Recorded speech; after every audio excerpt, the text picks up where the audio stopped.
I just want to talk to you a little bit about tank cleaning.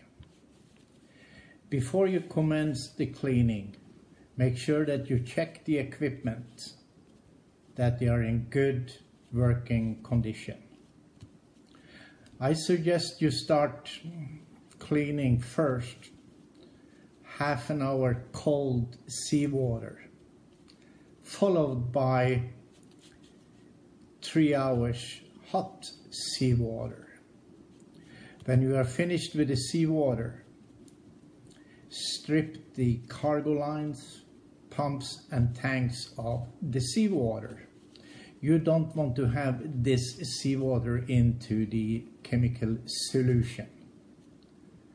Make a solution in a designated tank. Recirculate for 4 hours. However, that depends on how dirty the tanks are. You can go up or down in time. When you are finished with the recirculation, clean the tank with warm seawater for about 3-4 hours.